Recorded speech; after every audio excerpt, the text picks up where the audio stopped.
Señal directa. 7 de la mañana con 43 minutos. Como siempre, un gusto recibir y saludar en este estudio a Augusto Chacón, director del Observatorio Ciudadano Jalisco. ¿Cómo vamos? Ya está preparado con su comentario de esta mañana. Augusto, bienvenido. Buenos días. Gracias, Belén. Buenos días, Sonia. Buenos días. Buenos días a las y los televidentes y radioescuchas. Al problema de la inseguridad pública podemos entrar desde varios ángulos. Tratarlo con la dosis de lejanía que de pronto es necesaria para el análisis y que conste, ponerlo en la categoría de problema pudiera resultar chocante para muchas y muchos quienes directa o indirectamente lo padecen. No solo como un problema, sino como un modificador de la vida, de sus vidas. Nadie queda siendo el mismo luego de haber sido agredido, luego de que alguien cercano lo fue, físicamente o por el hurto de su patrimonio. Pero la inseguridad pública no únicamente es un modificador de la vida para quien está entre las víctimas y para la comunidad en general. Es asimismo un encarecedor de aquella. Después del suceso y merced a la acumulación de estos en un tiempo breve, se vuelve imprescindible incurrir en gastos que en una sociedad en la que prima el Estado de Derecho serían innecesarios. El caso es que, sin más ni más, definimos dos maneras de acercarse al fenómeno de la violencia que nos atribula. La lejanía que impone el rigor, con el fin de ser lo más objetivos posible, y la compasión, esa que la Real Academia define como sentimiento de pena, de ternura y de identificación ante los males de alguien. En el caso de la inmensa bronca social que son los asaltos, robos de todo tipo y las noticias de homicidios dolosos y desapariciones que padecemos, la identificación contenida en el vocablo se traduce en percepción de inseguridad, pero también en pena. Nos condolemos por lo que sucede a los otros, a las otras, y nos volvemos temerosos previendo lo que podría pasarnos a nosotros. Pero además del rigor y de la compasión para aproximarnos al tema inseguridad pública, hay otro camino, el político. Este tipo de acercamiento tiene una dosis de las dos previas. Busca ser riguroso, ceñido a las cifras de la incidencia delictiva y con un poco menos intensidad a las de la percepción de inseguridad, pero asimismo intenta ser empático, en primer lugar con las víctimas y luego con la sociedad. El acercamiento político asegura entenderlas a ambas y de paso fija su postura. Respecto a las cifras, suele encontrar disminuciones o se centra en las que eso indican y les asigna un valor, generalmente favorable y directamente relacionado con la intervención del que reseña. Este modo de acercarse a la inseguridad la construye el político de manera unívoca, sin que la menor intensidad de los hechos perpetrados por los delincuentes, según él, deba contar con el consenso de otros agentes de la sociedad. Y en cuanto a la compasión, la mirada política pone por delante lo que es dado componer a partir de obligaciones y facultades legales y no mucho más. Por ejemplo, el drama de una madre, de una familia que tiene a una hija o a un hijo desaparecido, o el de quien perdió asesinado a un ser querido, sin importar a qué se dedicaba quien murió, el dolor de los deudos es idéntico, o la tragedia de las muchas mujeres que todos los días son acosadas, violadas, o la impotencia y la ira de los miles que todos los días sufren robos o los asaltan. Son meros elementos de la abstracción que el gobernante trata de hacer con el nombre de incidencia delictiva, a pesar de que esté obligado a asegurarse de que el crimen sea una anomalía, una eventualidad, no una perversidad normalizada. Los tres componentes delineados, las víctimas directas e indirectas, la sociedad de comunidad en comunidad y las autoridades, conforman el grupo que ayer recibió el reporte de lo sucedido en 100 días de gobierno federal y en 30 del gobierno de Jalisco. El presidente López Obrador informó sobre más temas, pero para efectos de este comentario nos quedamos solo con lo referente a la inseguridad pública. A grandes rasgos, el presidente dijo que nomás se ha conseguido contener la tal incidencia delictiva, no reducirla significativamente. Según él, se mantiene prácticamente el mismo número de homicidios y de robo de vehículos que había antes de que iniciara su administración.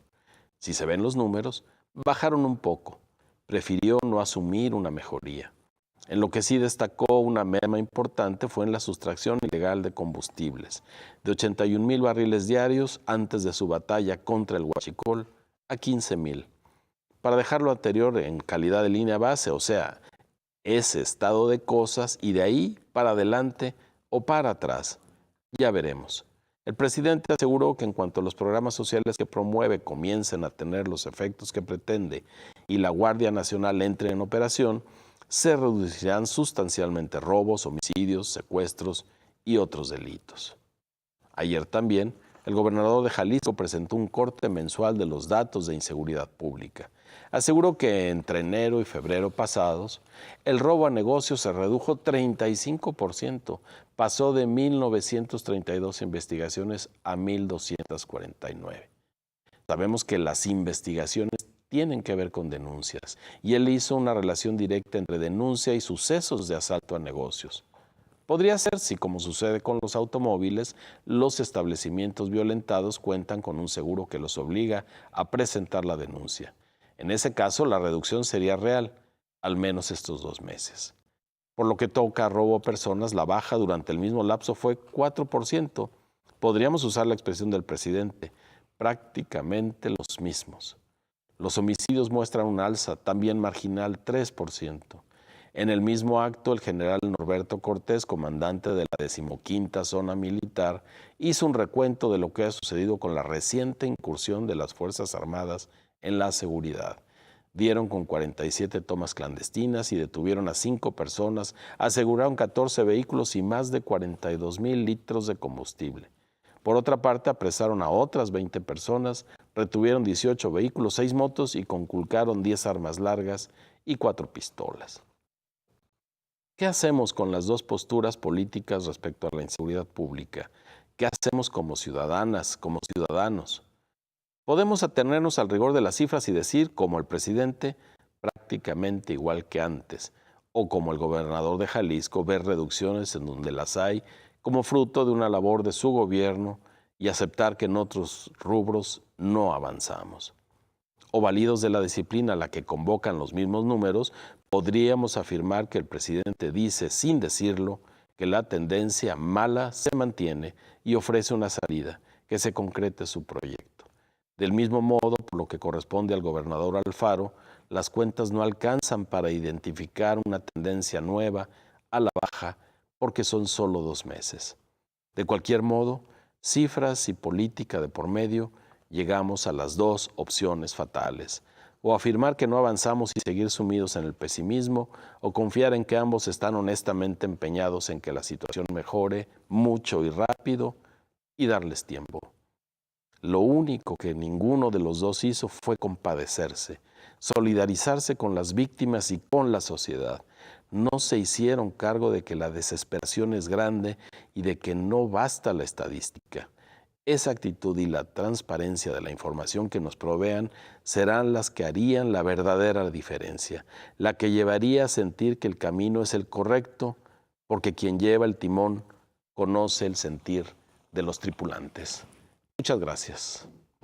Bueno, pues sí, Augusto, este tema o esta prisa que notamos en los gobiernos estatal y federal de dar cifras que pues le digan a los mexicanos y a los jaliscienses, según sea el caso, que hemos mejorado en algo, en lo que sea, en el tema de la inseguridad, no cambia lo que en realidad pues vivimos el día a día, que fue justamente uno de los temas que hace alrededor de un mes provocó uno de los exabruptos que ha tenido, por ejemplo, el gobernador con relación a la percepción y a lo que realmente está viviendo el ciudadano, que además, pues volvemos a lo mismo. Esto quizá no sea pues algo que puedan resolver las autoridades, pero la desconfianza que hay por parte del ciudadano para acudir a denunciar.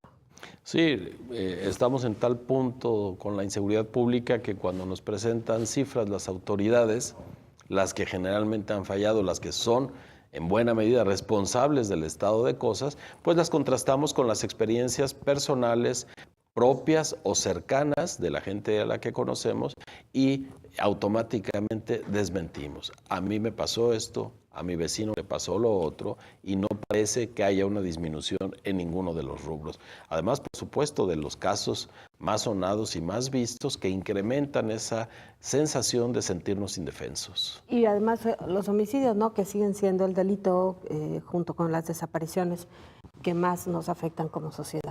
Así es, y parece que el número de homicidios diarios no baja y que a los delincuentes lo estamos viendo en Tamaulipas con una recuperación de la violencia que no se había visto, en Guanajuato, donde prácticamente es una guerra abierta en una de las zonas del estado, y en Jalisco, donde la zona metropolitana de Guadalajara se ha convertido en campo de tiro al blanco para los malvivientes que quieren dirimir sus problemas a balazos. Así que no, las cifras pueden ser halagüeñas, podríamos tratar de ver algún intento de mejoría, pero es un esfuerzo intelectual, es un esfuerzo de buena fe y de esperanza, más que una constatación de trabajo concreto hacia una mejora en la seguridad. Así es, muchísimas gracias, Augusto. Al contrario, Sonia, Belén, gracias a ustedes. Muy buenos días a todas, a todos. Muchas gracias, Augusto Chacón, director del Observatorio Ciudadano Jalisco. ¿Cómo vamos?